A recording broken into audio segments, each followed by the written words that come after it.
Buenas noches, bienvenidos a esta conferencia virtual organizada por el Instituto de Estudios Históricos de Lima en un tema tan interesante y tan actual que es la historia de la devoción al Señor de los Milagros. Para esta ocasión hemos invitado a María Rosa Álvarez Padrón Larco, que es comunicadora, gestora cultural, escritora y fotógrafa aficionada. Ella también es vicepresidente de la Asociación Administradora del Museo Larco, además de asesora del Museo del Señor de los Milagros, donde intervino en el diseño de su guión museográfico e histórico, y fue desarrollando una crónica gráfica de la festividad, colaborando con más de la mitad de las primeras fotos exhibidas en el museo. Los que han tenido la oportunidad de ir al museo han visto impresionantes murales con fotografías de lo que es la devoción al Señor de los Milagros. Bueno, la autora justamente nuestra ponente de hoy. En ese caso nos acompañó el padre Pedro Hidalgo. Ese libro fue magnífico. Lo que podemos hacer ahora al final, yo les puedo pasar el link, el PDF, porque desgraciadamente solo se editaron 3.000 libros. Y lo que le decíamos en ese momento con Liliana a la municipalidad, solamente la hermandad son 5.000, o sea que voló como por hora y gracias al Espíritu Santo. Así se hicieron en un segundo los 3.000 libros. Bueno, entonces, este dato de que al fines del siglo XVII habían 98 fiestas de guardas religiosas en el año. ¿Se imaginan los que estamos un poquito cerca de lo que es organizar una fiesta religiosa y lo que es desorganizarla después? Que todos los días había algo que hacer. O sea, para ser alguien en cualquier nivel de la sociedad de ese entonces, había que estar adscrito a una iglesia o a alguna devoción. Lima, religiosísima. Entonces empiezan los orígenes. Según el padre Vargas Ugarte, que es uno de los pocos, digamos, historiadores que ha tenido acceso al verdadero, eh, digamos, archivo histórico de la devoción del Señor, que es la del monasterio de las Nazarenas. Él dice en su libro, que fue el libro de referencia para empezar todas las investigaciones que hicimos nosotros posteriores, que había un papel en el archivo del monasterio que decía que desde 1651 ya se encontraba esta imagen del Cristo crucificado y el sol y la luna, y que y se prueba que efectivamente estaba pintado solamente eso al principio porque son esos tres elementos que tienen la misma técnica de pintura al temple, o sea, de técnica de pintura ya sería óleo, o sea, que se sabe que es de otro momento, ¿no? La verdad que cuando se han hecho los libros y el museo, no hemos podido encontrar ese papel, pero el archivo es muy profundo, todavía creo que hay bastante por investigar y por ahí lo encontramos. Pero en todo caso, la referencia es del padre Vargas Ugarte. ¿Quién lo pinta? Este es un tema que nos persigue un poco. Em, Así como les dije que cada uno tenía que estar adscrito a una devoción, a una iglesia, también pasaba con el mundo de los esclavos que habían venido de distintas partes de África en este primer momento de la Lima que conocemos, la Lima virreinal, al principio de conquista y después virreinal. Normalmente esas cofradías que se habían armado estaban adscritos a una iglesia, como les dije hace un segundo, o a una devoción. Sin embargo, estos esclavos de Angola, en el área donde se encontró del galpón, donde se encontró esta maravillosa imagen, no estaban adscritos a ninguna iglesia ni, ¿cómo se llama? Ni ninguna devoción conocida. Por lo tanto, no había forma de saber si fue uno de ellos quien lo pintó, que es efectivamente la teoría prevalente, pero de ninguna manera que tenga nombre, ¿no? Y se está circulando ya desgraciadamente mucho que hay un esclavo que tenía un nombre que fue el que pintó. El esclavo que pintó, asumiendo que esa es la teoría que prevalece y que vamos a asumir, era totalmente anónimo. Pero en el Munilibro ahí les cuento que hay pues digamos, tres teorías. Esta es la más eh, prominente, la más conocida.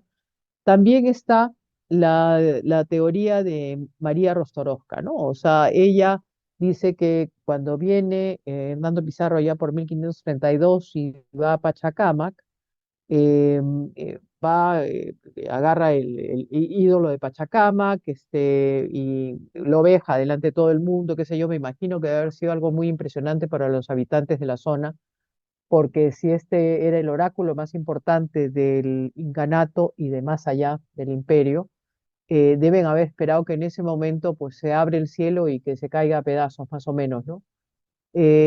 Es así que terminan ubicando a los habitantes de Pachacámac a una zona extramuros que llamaron Pachacamilla. Y es ahí donde encontramos a esta maravillosa imagen, ¿no? Em, entonces, podría ser, si es que efectivamente estaba en 1651, esto pasa además más de 100 años antes, ¿no? Podría ser que de repente la imagen ya estaba pintada porque es similar el temple es similar al tipo de pintura precolombina, eh, y podría haber sido uno de los habitantes reubicados de Pachacamac. María Rostrosca va mucho más allá, pero es algo que no queremos ni mencionar. Hemos buscado la posibilidad de encontrar algo detrás de la imagen y nunca, no tenemos ninguna referencia directa ni tampoco debajo de la imagen que diga que lo que ella insinuaba, que probablemente habían pintado Pachacamac atrás, no va, no está. Pero sí puede ser que haya sido pintado antes que los Angola. Y la tercera, que es la que me encanta, acá les he puesto un texto de Sebastián de Antuñano, que es uno de los pilares de la devoción, ahora lo vamos a conocer en un momento, en donde él dice, y les voy a leer solamente las cuatro o cinco primeras líneas, y después ustedes ya deben haber leído bastante ya de este slide, pero dice primeramente como porque el tiempo y descuido no olvide y sepulte el origen y principio y tradición que se tiene y sabe en esta ciudad de los reyes de la maravillosa y devotísima imagen de Cristo crucificado, manifestado, según se dice, por divina providencia. Divina providencia puede ser que apareció, porque la divina providencia lo pintó, o lo que está clarísimo es que la divina providencia de todas maneras intervino en esta pintura, porque si no, no tendría la trascendencia que tiene hasta ahora. 1655 hay un terremoto, el 13 de noviembre, que arrasa con toda esta área, extramuros también y gran parte de la ciudad, y de toda esta área lo único que queda de pie es esta imagen del Cristo crucificado, el sol y la luna. Ahí hay un pequeño brote devocional, ¿no? Se imaginan, a nosotros incluso le llamamos el primer milagro reconocido del Señor, que no se había caído el muro. Eh, pero, ¿qué pasa? Estaba tan desolado el área y todo que lo dejan abandonado. Y no es hasta 1670, otros dicen 1671, estas son dos fechas que se juegan, que Andrés de León, no sé si están viendo el cursor, pero que no lo ven. Andrés de León, la primera imagen, que pertenecía a la parroquia de San Sebastián, que queda no sé los que si son todos del centro de Lima y la conocen, no sé, está entre Chancay e Ica, a una cuadra del área de donde está la imagen del Señor de los Milagros. Y él pasa por ahí y debe haber tenido este llamado que tenemos todos los que seguimos al Señor cuando vemos esta imagen, y decide cuidarla de la desolación en la que estaba. Y le pone, o le hace un pequeño altarcito, una peana, ¿no? Lo cubre con mangles para protegerlo de la intemperie, y en este proceso, en transcurso de un muy poco tiempo, él se cura, según Sebastián de Antuñano, que es en realidad la primera relación que tenemos más o menos directa de esa época, se cura de un cancro contagioso. Y eso sí, hace una explosión de devoción enorme y comienza a pasarse todo este milagro por todos lados, y comienzan a venir a esta zona, a esta esquina, a este galpón donde estaba esta imagen, y comienzan a alabarlo. alabarlo, según comentan también los historiadores, de una manera, con sus bailes típicos y de una manera no muy decente, porque se imaginan lo que haber sido a todos los esclavos bailando con sus bailes típicos en esa época, que eran sumamente religiosos, ¿no? Entonces, el párroco de San Marcelo, que es la parroquia de la zona, porque Nazarenas no es parroquia, Nazarenas está adscrita, está bajo la parroquia de San Marcelo todavía. Por eso es que no hay matrimonios, no sé si se han dado cuenta de eso, no hay matrimonios y ese tipo de celebraciones, no es parroquia. Y entonces decide ir con un notario y con otra persona más un viernes de estos que se celebraba y que bailaban, cantaban el miserere y bailaban al son del arpa y del bajón. No es de cajón, porque muchas personas he escuchado decir que es cajón, no. El bajón es un precursor del fagot, es un instrumento de viento.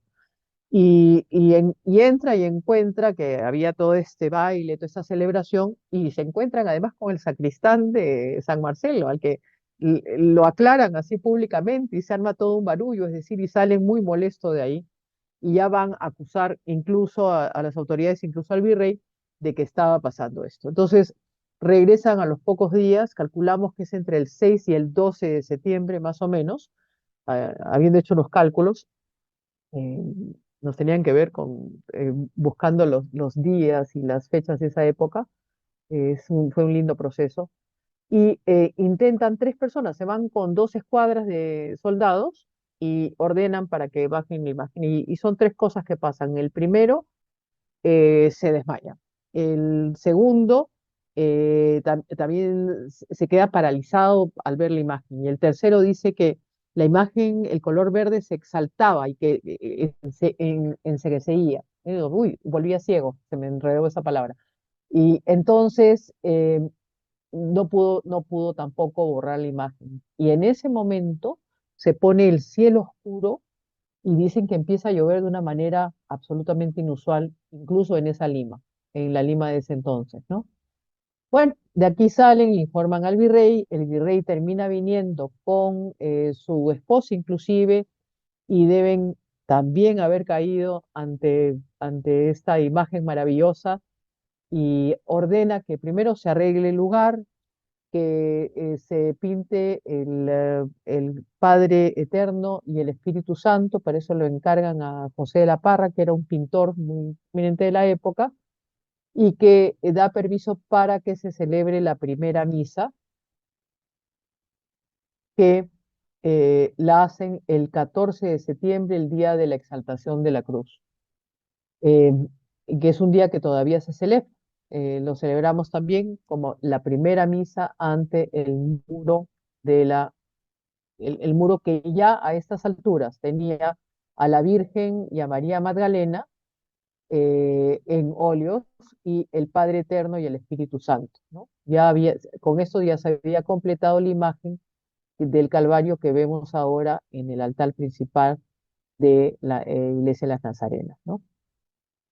1685 ya en este plano, estoy seguro que hay muchos aficionados a Lima como nosotros y han encontrado ya este plano de Pedro Nolasco.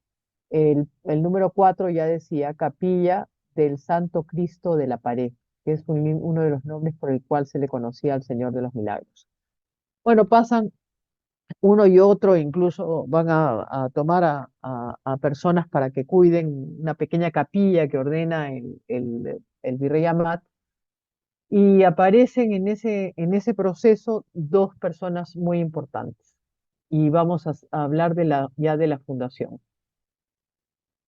Los pilares de la devoción son Antonia Lucía del Espíritu Santo y Sebastián de Antuñano.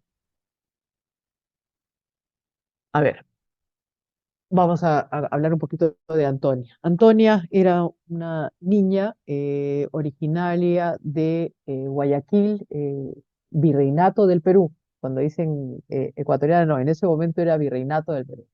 Pierde a su padre a los 12 años y viene con su madre a vivir al Callao y trabajan haciendo cigarros. Eh, Tenía ahí una vocación espiritual muy fuerte.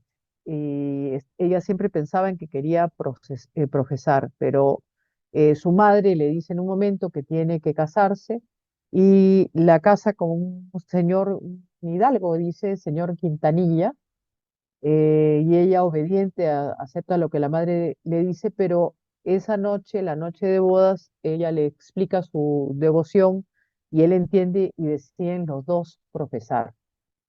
Esto ya estamos por el año más o menos 81, más o menos.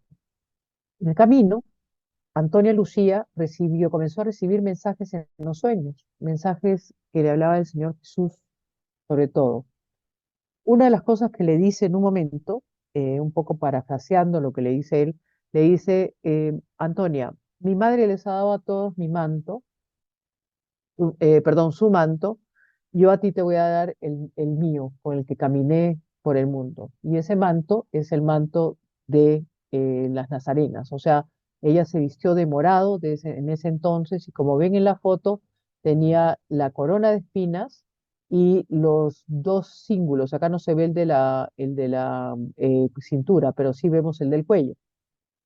Y bueno, el señor Quintanilla fallece muy pronto y ella decide que ahora sí profesaba.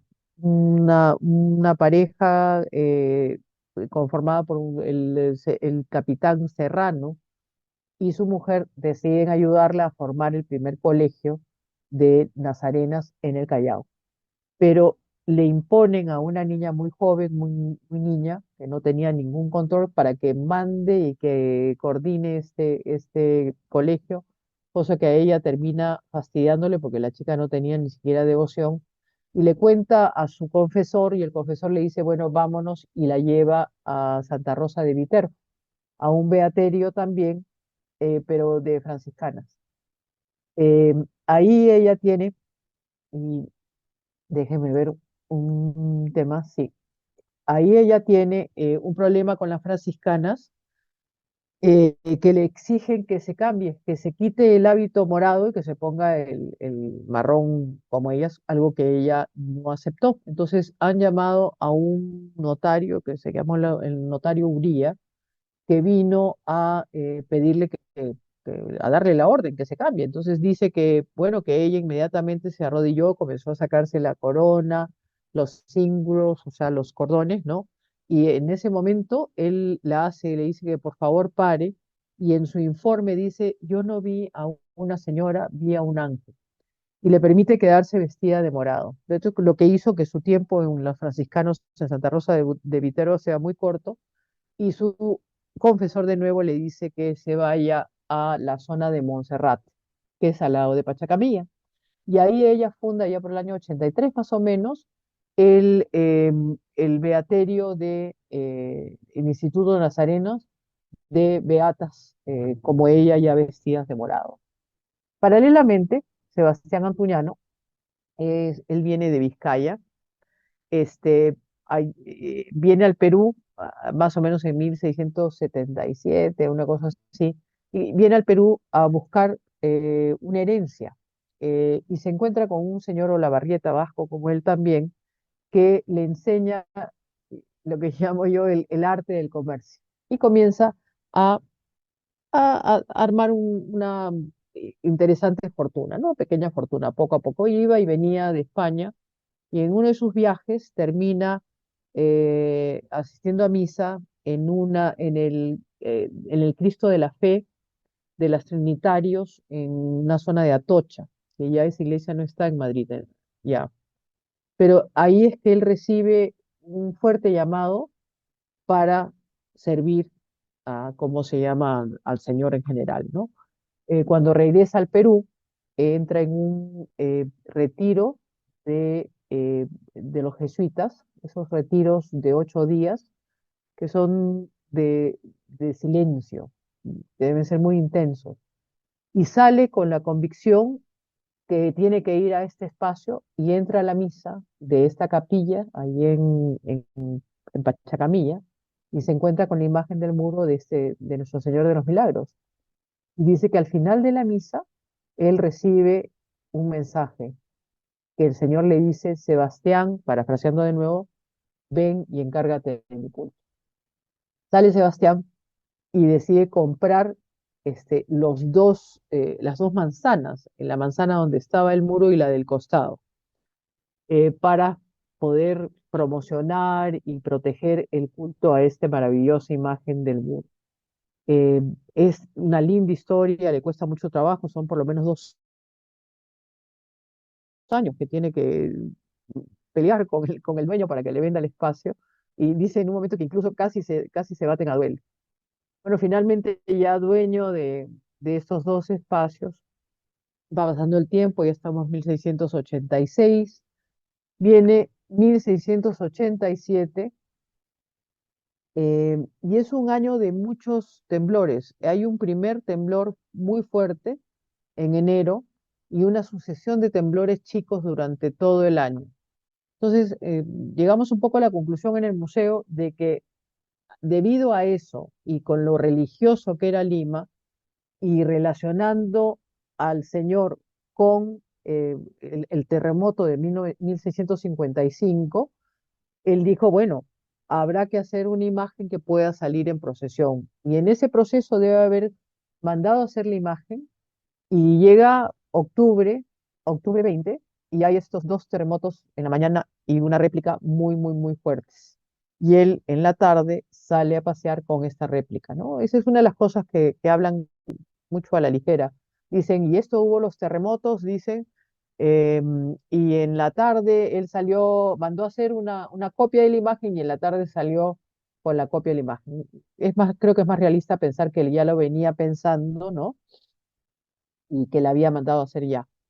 Y a partir de ese año, desde 1687, comenzó a sacarlo una vez al año. Eh, Se sabe ya que el confesor de la Madre Antonia, voy a volver para tener la imagen de la Madre Antonia, eh, cuenta de que ellas, las beatas del Instituto Nazareno, mirando por la ventana vieron pasar esta procesión y que se quedaron muy, muy impresionadas con la imagen, y que de ahí en adelante se dedicaron a seguirlo, que cada vez que salía en procesión ellas iban atrás. Así que incluso habla de algún contacto que tuvieron Sebastián Antuñano y la madre Antonia, que él inclusive estaba medio decaído por algo que estaba pasando y que la madre le daba muchos ánimos, ¿no? Y es así que va pasando el tiempo. En 1698, 99, ya acá está, ¿cómo se llama? Las Beatas. Podemos ver una imagen de las Beatas que hemos extraído de uno de los cuadros donde está la imagen de la Madre Antonia. Y el Consejo de Indias manda disolver el beaterio.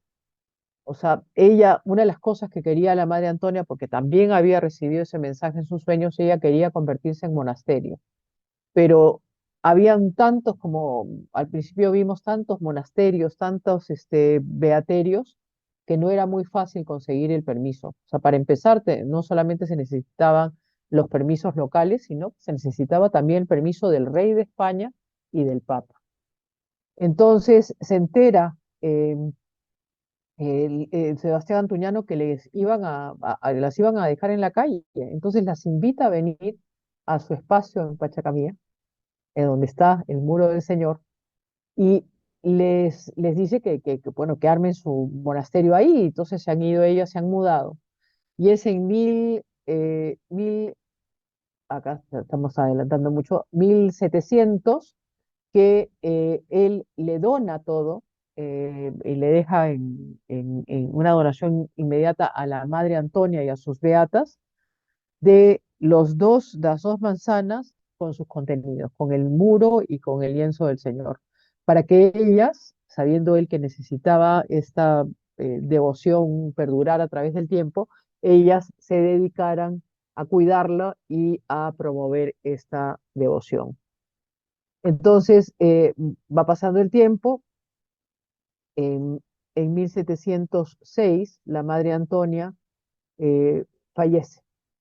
Ella había dejado en su testamento que Sebastián Antuñano se encargara de la administración del beaterio, y la madre Josefa de la Providencia, que era su segunda, se encargaba de la parte espiritual.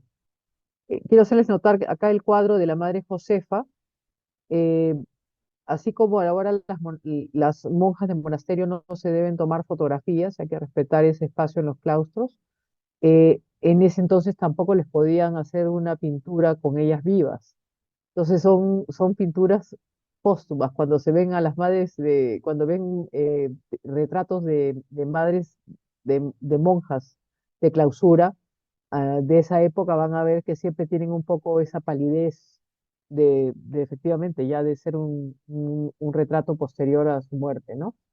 Entonces, ella se queda con el encargo de algo que, como les he mencionado hace un ratito, que querían convertir a este beaterio en un monasterio. Y lo que había recibido también la Madre Antonia es que sea un monasterio de nazarenos, de un monasterio de carmelitas descalzas.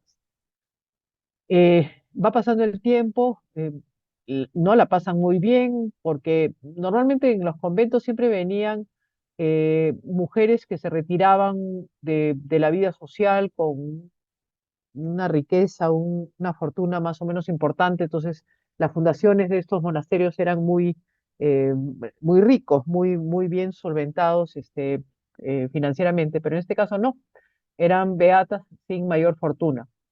Finalmente, siguen con el esfuerzo y en 1715, eh, ya de todas estas promociones que habían hecho de las maravillas que hacía de milagros, estas maravillosas imágenes, o sea, las hacía el Señor de los Milagros en realidad, representado en estas imágenes. En 1715 se reúne el Cabildo de Lima en dos sesiones, en septiembre, el 21 y el 27, y entre otras cosas declaran al señor guarda y custodia de esta ciudad. No lo hacen patrono jurado como mucho se dijo. Para estar seguro de lo que estábamos diciendo, revisamos la declaratoria que hay para Santa Rosa de Lima. En Santa Rosa de Lima, toda su declaración es patrona de Lima, patrona, patrona, patrona, y es indudable que lo que quisieron es hacer la patrona de Lima. En estas dos sesiones no se dice en ningún momento patrón, se dice guarda y custodia de esta ciudad. Pasó el tiempo, llamó de anécdota, nosotros en el museo promovimos que se le arreglaran los papeles al señor, que venía por el clamor popular siendo llamado patrono jurado de Lima, pero no había todavía esa declaratoria oficial, y en el 2019 en la alcaldía de Jorge Muñoz, el equivalente al cabildo ahora, que es son los regidores, el Consejo de Regidores de Lima, lo declaran guardia y perdón, lo declaran patrono jurado de Lima. Pero en 1715 fue solamente guardia y custodia de esa ciudad, que es importante porque él era el que cuidaba la ciudad, ¿no? 1716 fallece el, Sebastián Antuñano, de repente en un estado de mucha enfermedad y de mucha debilidad, y nos deja. Entonces queda con el encargo de convertirse en monasterio todavía la Madre Josefa de la Providencia, que encuentra ayuda en María Fernández de Córdoba y Sandés, que es una protectora del monasterio, que ya vamos a ver que también interviene posterior, y comienzan a buscar y ver la forma de quienes las ayudan para poder convertir el monasterio perdón, el beaterio en monasterio, ¿no? Entonces vamos a entrar a la etapa de consolidación. 1720, finalmente, Felipe V da el permiso para convertirlos en monasterio, y en 1727 Benedicto XIII, gracias a la gestión de un dominico, como vemos ahí, da la bula para que sea monasterio de carmelitas descalzas. Y luego de eso vienen las aprobaciones locales, porque ya tenían las órdenes mayores del Papa y del Rey, y en 1730 se van al convento de Carmelitas Descalzas de Santa Ana, que es un convento que ya no está, y salen tres ya monjas de clausura, que las recoge el mismo el mismo virrey y se van en procesión, acompañadas con la señora Fernández de Córdoba y Sandé.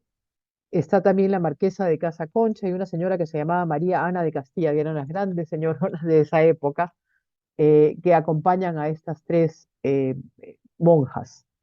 Y en la procesión que va parando en distintos lugares, en iglesias y en otros monasterios, llegan hasta la zona de Pachacamía, donde estaba ya esta capilla más hecha, la de que le hace Sebastián Antuñano para el Señor, e ingresan al monasterio con con la Madre Josefa de la Providencia y el resto de las beatas de velo blanco, o sea, entran como novicias, 1730.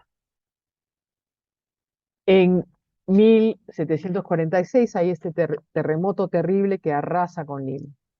De lo que hemos podido ver, Nazarenas no sufre tanto como el resto, pero no es hasta 1766 que el virrey Amat hace suyo este encargo de este proyecto de hacerle una iglesia mejor hecha para el Señor de los Milagros, que ya era un señor muy religioso, digo, muy milagroso. Eh, Dicen acá, y eso tampoco hemos encontrado, que la Perricholi tuvo que ver en el tema. No tenemos ninguna referencia que hemos podido encontrar que tenga que ver con eso. Es una iniciativa del virrey Amat que en mayo de 1766 organiza unas mesas petitorias allá por la iglesia de Desamparados, que quedaba detrás de Palacio de Gobierno, más o menos donde está ahora, ¿cómo se llama? La estación de Desamparados o la Casa de la Literatura ahora, y logran conseguir un buen fondo para poder construir la iglesia. Y en 1771, esta imagen de la iglesia que tengo acá a la izquierda es parte de este cuadro de el virrey Amat. En 1771 se funda esta iglesia, las Nazarenas.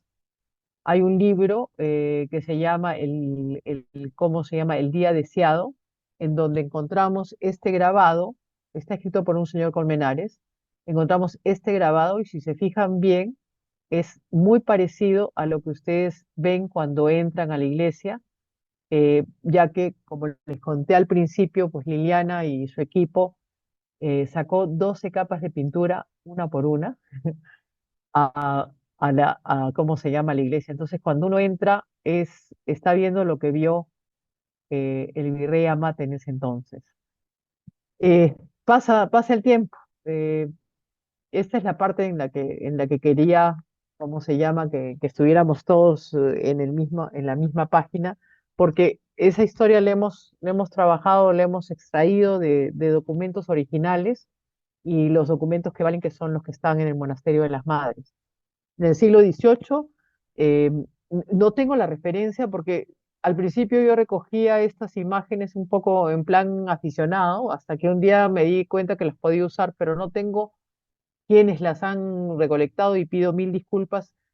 No me las atribuyo a mí. Son recolectadas en el camino conforme uno va mirando y, como les digo, sin ningún fin ulterior, era simplemente por tener estos recuerdos del Señor. Siglo XVIII, acá hay una procesión evidentemente en la Plaza de Armas. Siglo XVIII he dicho, perdón. Sí, siglo XVIII, esta es una pintura. Siglo ya XX, 1910, esto ya es una fotografía, otra vez vemos al Señor de los Milagros, 1910. Reconocimientos del Señor. Como les dije, 1715, guardia y custodia de esta ciudad. 2005, patrono de los migrantes peruanos. 2005, también Patrimonio Cultural de la Nación. 2010, patrono de la espiritualidad católica de la República del Perú y finalmente en 2019, patrono jurado de Lima.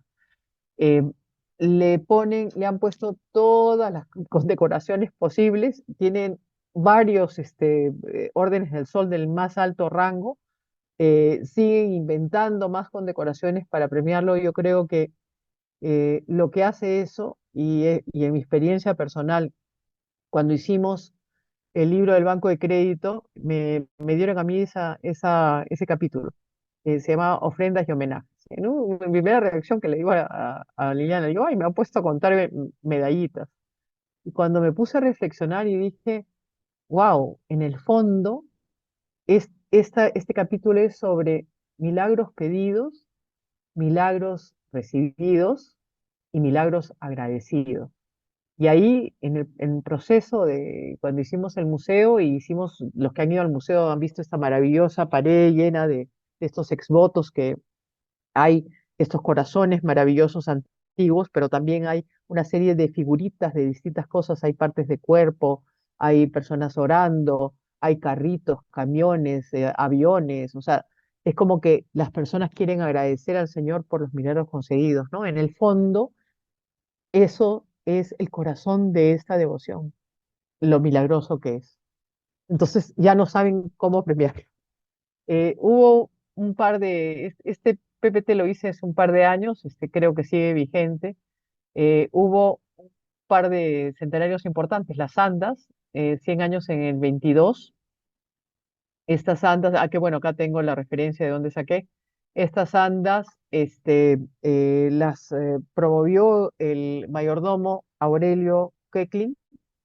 em, Sí, cabe mencionar que la hermandad era parte del monasterio, como muchas de las cofradías y hermandades que salen ahora todavía en Lima, son adscritas al monasterio.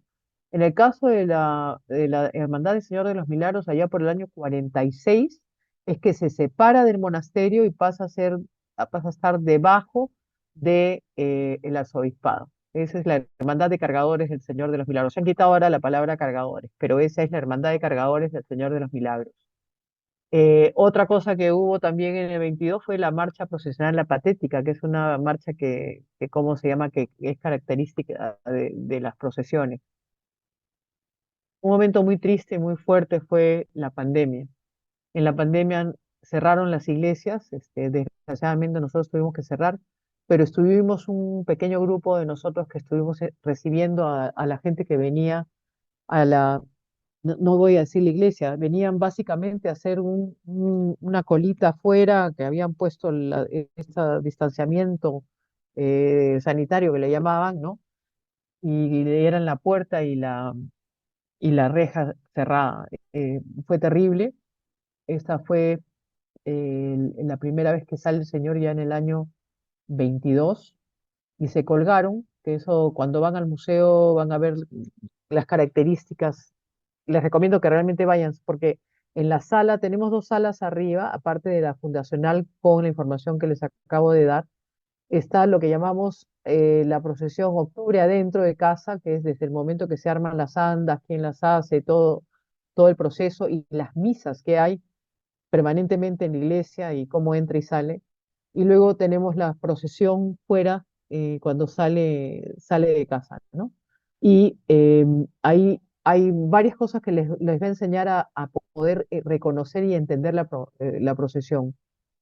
Por ejemplo, que hay tres cuadrillas que no son solo son cargadores. Tienes la 13, que es la cuadrilla de la policía, y se encargan de la soga, que es el perímetro de donde pasea las andas, ¿no?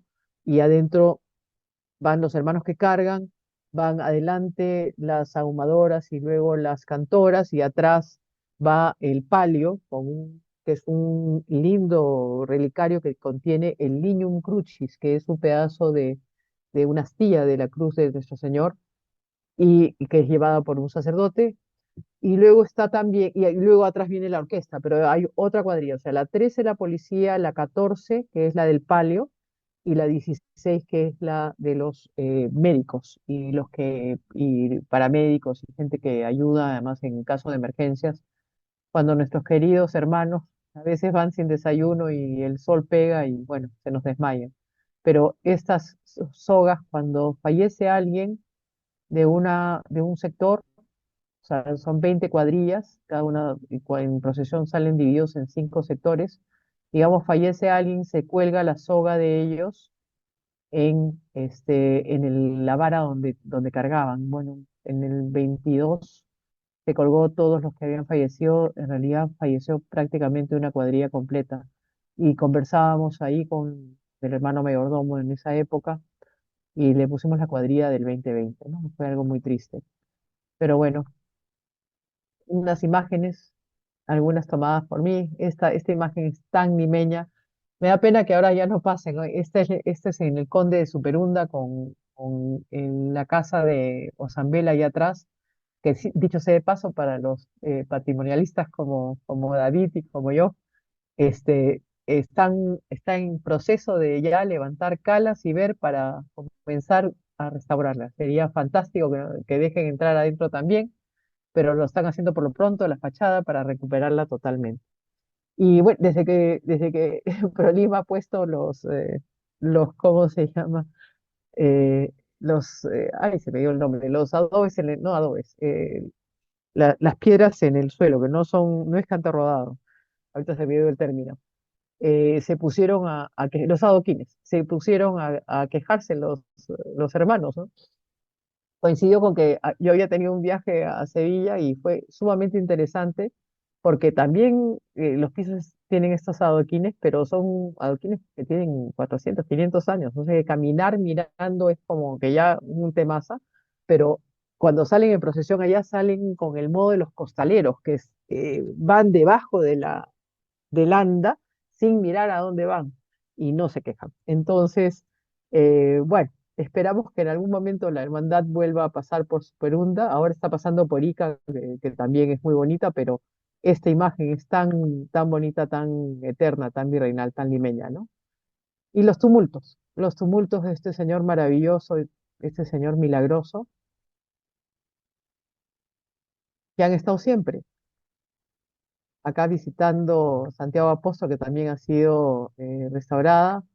Esta fue una linda experiencia. Esta fue mi primera salida con un obispo amigo y con Luis Martín Bogdanovich, justamente hace muchísimos años. Salimos hacia Chancay, acá está hacia la derecha, se ve un poquito de la hermandad de ese entonces. Y cuando se estrechan pues las callecitas, cuando uno sale en procesión, de repente nos dimos cuenta que no estábamos pisando el suelo. Y cuando volteamos a buscar preocupados al obispo, el obispo ya se había subido ahí al balcón de la hermandad. Pero es una experiencia linda. Los que no han hecho, un día métanse realmente en el medio de la procesión, es una experiencia milagrosa. Y esto, Plaza Mayor 1966. Esto ya no lo vemos porque han puesto jardines. Tenemos permiso, por si acaso, porque lo he pedido de Prolimba, para pisar los jardines. Dicen que ellos lo vuelven a hacer si los volvemos a hacer, pero vamos a ver pues si el próximo año lo logramos, porque esto es el Señor. El Señor es tumultos. Y esta imagen, que ya fue las imágenes de dron que ahora vemos, fue linda, como en esta intersección se hace una cruz del Señor. Muchas gracias, quedo a disposición si hay alguna pregunta. Gracias por su atención y bueno, aquí estoy. Muchas gracias, María Rosa, qué interesante lo que has compartido, las imágenes, por cierto, las últimas hermosas, sabemos que muchas son de tu autoría, y bueno, se siente, a pesar de que es una imagen, la fuerza espiritual que emana esta procesión. Muchas gracias. Sí, efectivamente, hay varias preguntas, vamos a hacerlas en orden. Había una pregunta que hicieron aquí mucho antes, Lidia preguntó algo que tú habías comentado algo, pero creo que de repente podemos quizás extender un poco más. Dice ella. Entiendo que no se encuentra una pintura de Pachacamac detrás de la pintura del Señor crucificado. Sin embargo, esto invalida la teoría del culto al Señor de los Milagros como una extensión del culto a Pachacamac. ¿Qué nos puedes decir sobre eso? No hay, o sea, evidentemente, si no hay una imagen detrás, sí, invalida, no es una extensión de ese culto. Mira, ese es un tema que he conversado bastante, porque hay gente que trata de hacerle sincretismo a todas las expresiones religiosas católicas, ¿no? Y una persona muy cercana a mí me insistía, no, no, no, el Señor de los Milagros tiene que ver con la caída de agua y de esas cosas que se celebran normalmente en el Perú, que en muchos casos es muy válida, ¿no? Y que hay una cosa sincrética además a nivel general en el catolicismo, o sea, la misma Navidad nace de un sincretismo con el tema de la adoración del sol y el solsticio de invierno, ¿no? No sé si conocen todos esa teoría, la podemos conversar si quieren y la desarrollamos, pero En el caso del Señor de los Milagros es muy claro, porque las fechas del Señor de los Milagros están directamente relacionados con los terremotos. O sea, la de 18 y 19 es el terremoto del 20 de octubre, que hay un cambio por un tema en un momento, un tema de recorrido, de que si iba más allá del puente o no iba, entonces cambian al 18 y 19, ¿no? Y el otro es el 28, que es el terrible terremoto de 1746 que arrasa con Lima. Esas son las dos fechas oficiales del Señor de los Milagros, 18 y 28, ¿no? Entonces, eso ya descarta que pueda tener algo que ver sincrético, ¿no? Y luego, efectivamente, no se ha encontrado nada. eh, lo de María Rostorowska, eso es una teoría, como los historiadores y los arqueólogos siempre intentan teorías, algunas se sostienen, otras no. En este caso no se sostiene. Pero sí es posible, como les dije al principio, que haya sido uno de los habitantes de Pachacamac ubicados en Pachacamía, podría ser, pero la prevalente incluso lo menciona en ese párrafo que les enseñé ¿cómo se llama? Qué malcriada yo me voy a poner estoy hablando y no estoy, ya. En el párrafo que les enseñé de Sebastián Antuñano, él dice que podría ser uno de los esclavos de Angola que habitaban en esa zona, ¿no? Perfecto.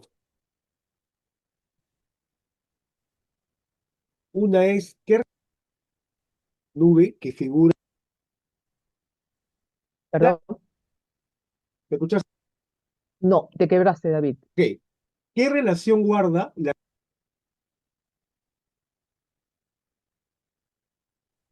A ver, ¿qué relación guarda? Nos quedamos ahí.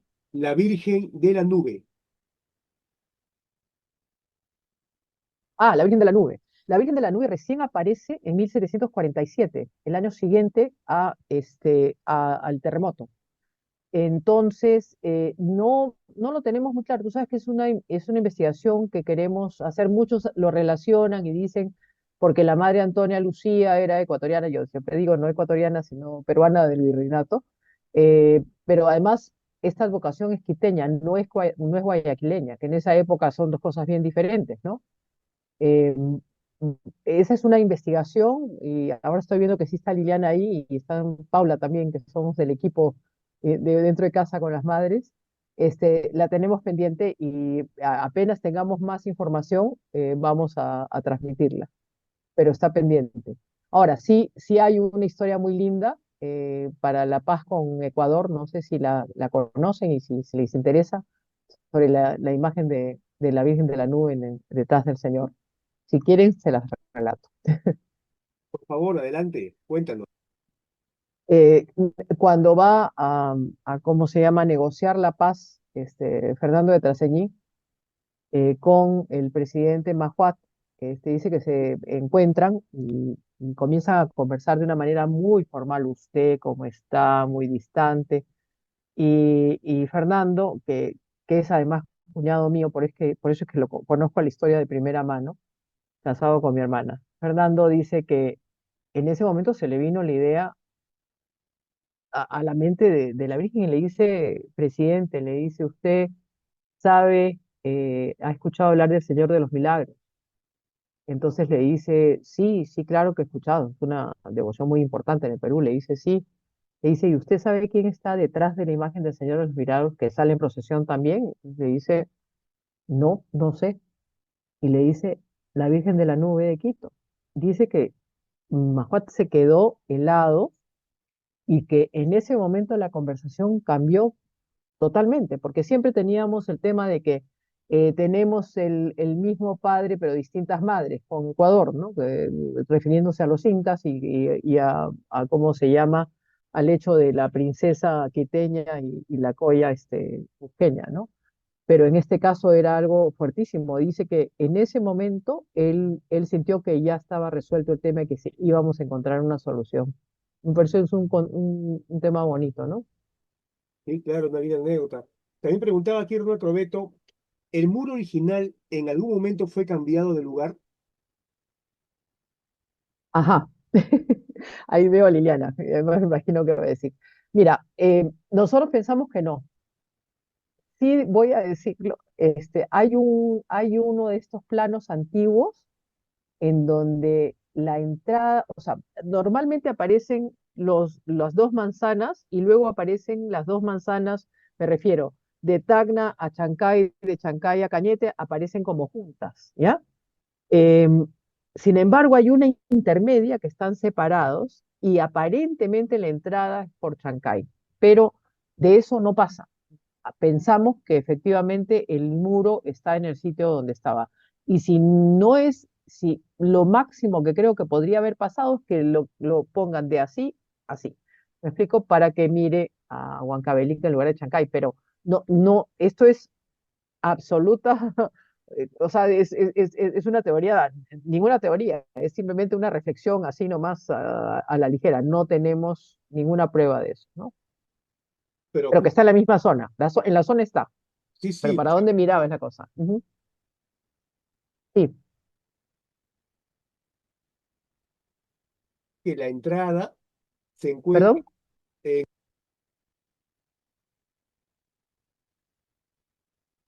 A ver, no sé si te están escuchando el resto, yo no te estoy escuchando en este momento.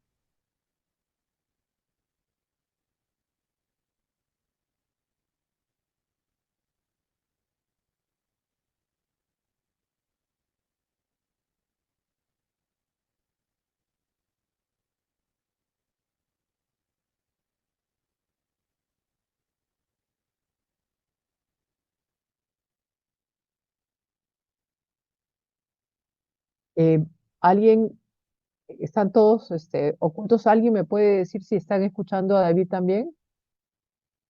Yo no estoy escuchando nada.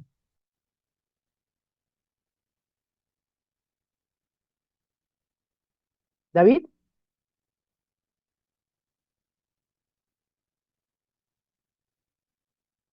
a ver si te llamo. Ah, está pésima, dice, hoy se me dio el internet, estoy compartiendo mi celular. David, ¿quieres escribirme las preguntas o mandármelas por WhatsApp?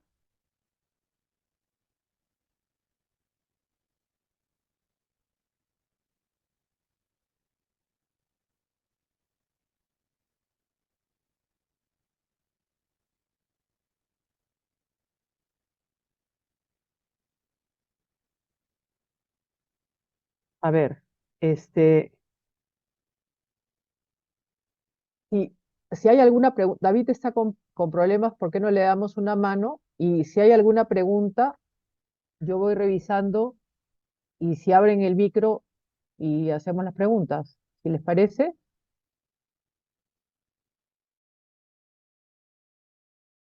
Buenas noches. Una consultita. ¿Por qué el nombre de las Nazarenas? ¿De dónde proviene?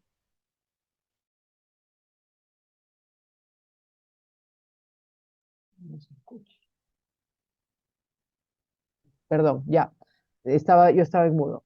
Cuando nuestro Señor Jesús le dice a Antonia Lucía, a la Madre Antonia Lucía, que le va a dar su manto, le dice el manto nazareno con el que he recorrido el mundo. Esa es la frase que ella usa, ¿no? Pero siempre el manto nazareno es el manto morado.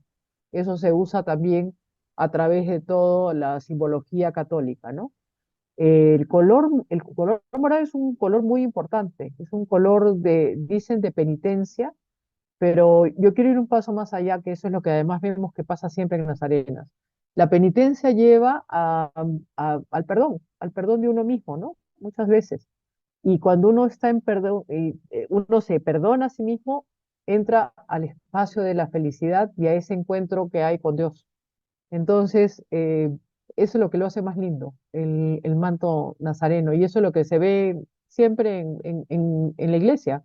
Cuando uno se para afuera, y a menos a veces nos reconocen a nosotros que estamos parados y nos vienen a contar uno y otro milagro, ¿no? Entonces, eh, sí, sí, es el manto nazareno que nos habla de penitencia, pero que a la vez nos habla de perdón y de alegría. Y eso se reconoce en toda la simbología católica a nivel mundial, ¿no?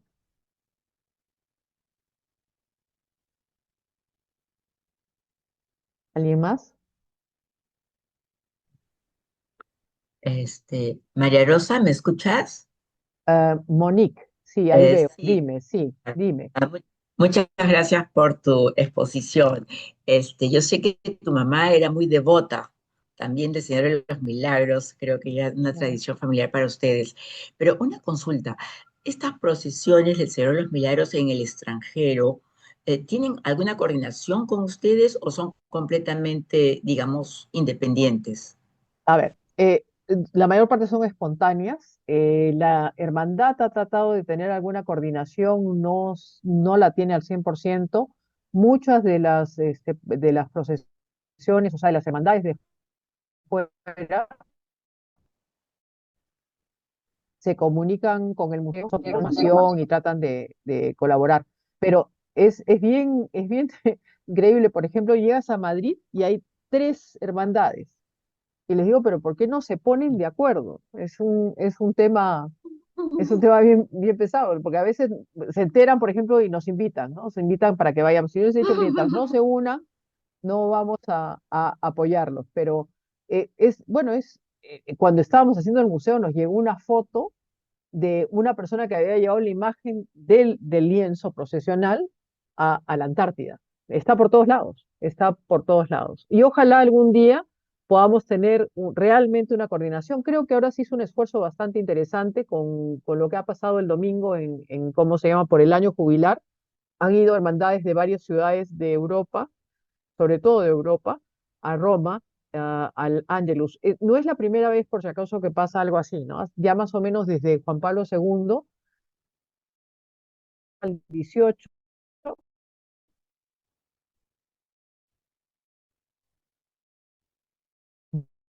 va la hermandad de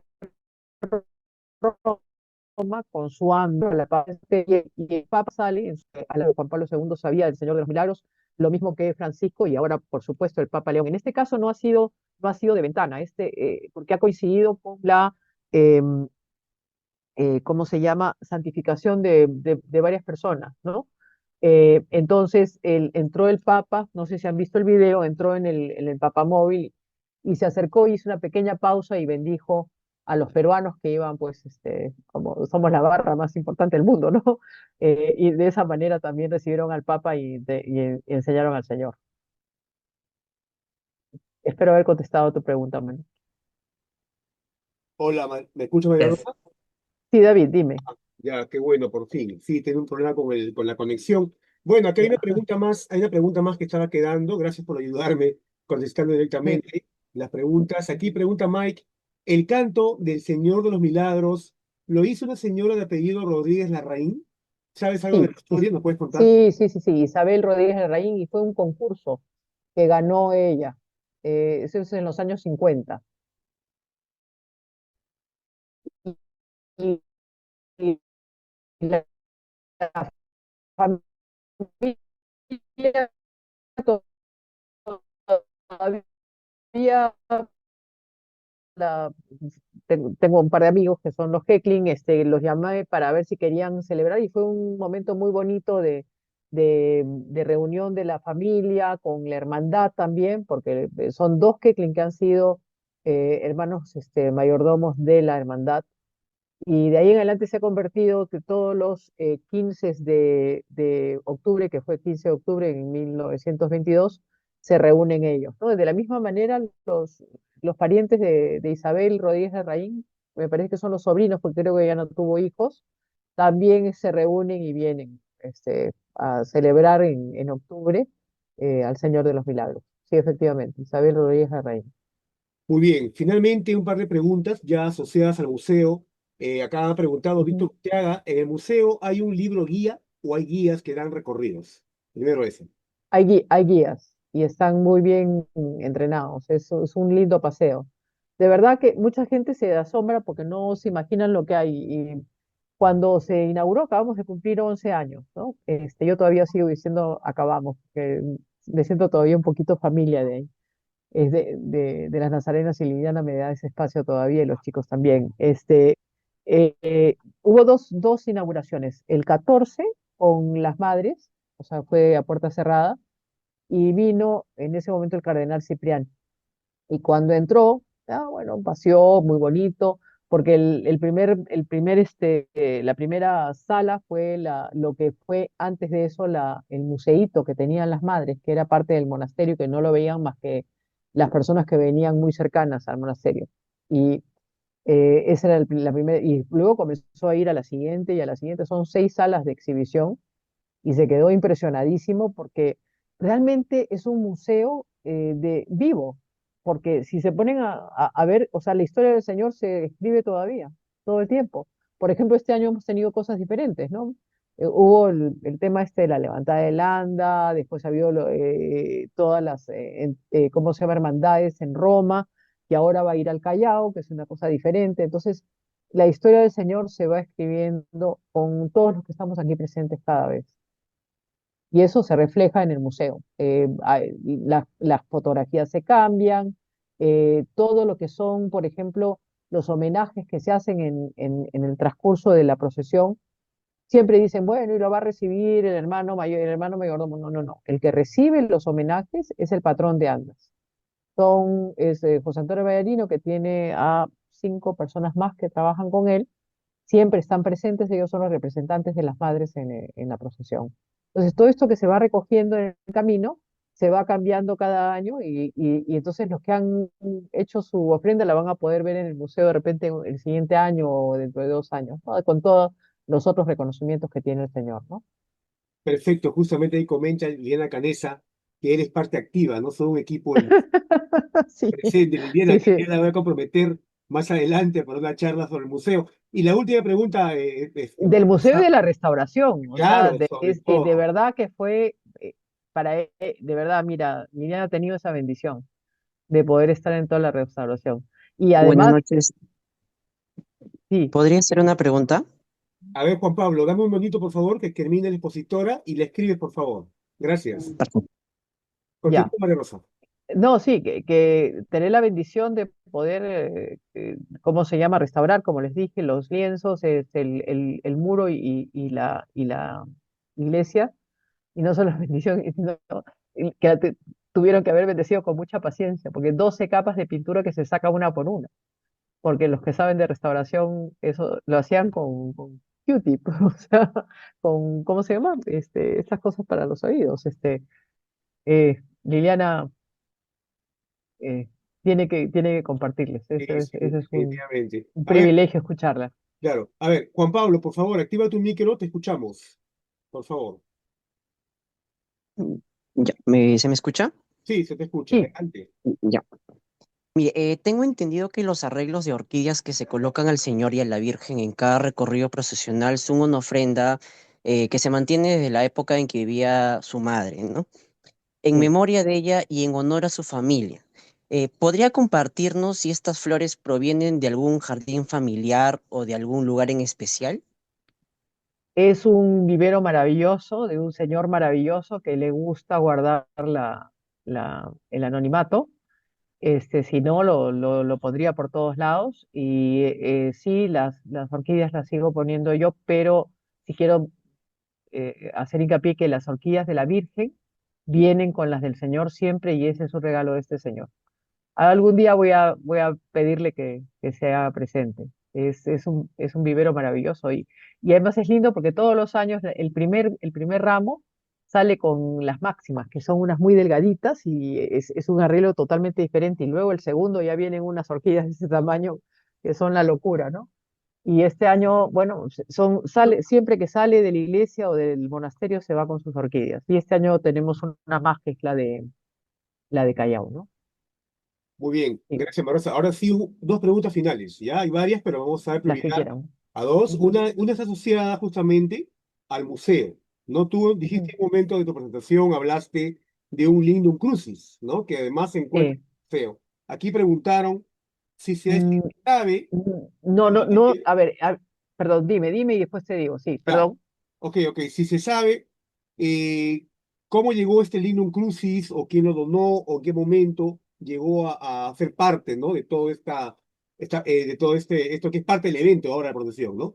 Si hay información Ya, hay tres que yo tengo ubicados. El que tengo recontraubicado es una linda cruz de caoba que está en el museo, que tiene un relicario de cristal. Ese es parte de las temporalidades de los jesuitas, si se acuerdan, en 1667 fueron expulsados y la iglesia fue hecha en 1771 y hay una orden del virrey Amat que vengan las temporalidades de los jesuitas a que formen parte de los ornamentos y de los accesorios que se necesitan para la iglesia.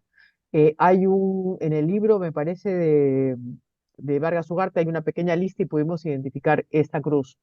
Te confieso que no sé la que va en el palio y hay otra que también tiene un Lignum Crucis, que es un Cristo de marfil precioso que está en la sala, en el último piso de las reliquias, que también tiene un Lignum Crucis. Este, digo, si tú tienes la referencia de todos los que han venido, voy a averiguar más. No sé si Liliana tiene ese dato, que sería, Liliana, si lo tienes, bienvenida, porque yo el que conozco es el de las temporalidades, como hemos conversado antes. bien, bien, perfecto. Ya. Sí, está bien. Ahora, bueno, y otra pregunta aquí, bueno, ya más histórica, pregunta acá Rosa, si puedes indicar inicialmente, a ver un segundito, ya, si puedes indicar inicialmente, se hizo el Cristo, el Sol y la Luna. ¿Se sabe quién completa la imagen? A ver, em, sabemos que el Espíritu Santo y cómo se llama y el Padre Eterno fue José de la Parra. Con Liliana, hemos conversado, podríamos pensar que fue el mismo, pero queremos, y ese es otro tema pendiente, queremos hacer un análisis de cómo se llama, de pintura y de rasgos, de cómo se llama, de trazos de pintura y de material para ver si se puede comprobar que es el mismo pintor. Pero no se sabe porque aparecen en realidad en algún momento entre 1671, por ahí aparecen pintados. No hay referencia en ningún lugar de eso, específica, ¿no? Muy bien. Pues son- Sí, muy bien. Muchas gracias. Ha estado muy no, interesante. encantada. Hay algunas preguntas más aquí que, bueno, se van a ir contestando porque, por ejemplo, preguntas sobre publicaciones. Ahí compartieron el Munilibro. También vamos a compartir en las historias del Instagram del Instituto el enlace para que descarguen el libro, ¿no? Que tú Ya, comentaste. el Munilibro y el BCP que también tiene un link y el Munilibro es un PDF. Nosotros encantados estamos esperando, digo, estamos con la esperanza de que la municipalidad nos dé el permiso para realmente poder imprimir el Munilibro porque es cortito y bien conciso.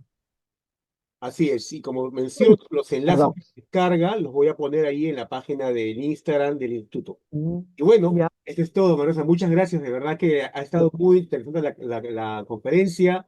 Se ha aclarado tú siempre con ese énfasis que le das a esos mitos, pues, ¿no? Que se repiten.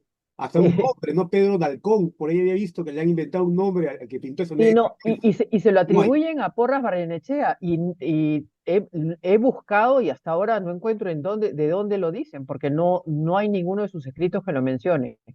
Eh, pero no es verdad, eso sí no es verdad. Muy Quiero bien. agradecerte, David, de verdad y a todos por su atención y si hay alguna pregunta específica, si quieres nos las pasas, las absolvemos, si puedo yo, si necesito a Liliana con Liliana. Sí quiero mencionar a Paulita Silva, que está ahí, que ella se encarga del comedor de las madres, que también es parte del grupo de Dentro de Casa. Y nada, cualquier pregunta, si nos las pasas, se las podemos contestar directamente después por escrito, ¿ya? Perfecto. Muchísimas gracias. Y también ahí está A Liliana. Le usted. comprometo ya a Liliana para una próxima charla sobre la restauración. Mira, gracias, me ha hecho que te pase la voz. Muy bien. Muchas gracias a todos. Ha sido el final de esta charla y bueno, ya vamos a pasar luego la grabación para que puedan revisarla y se pueda seguir difundiendo la historia de Lima correctamente. Muchísimas gracias. Buenas noches.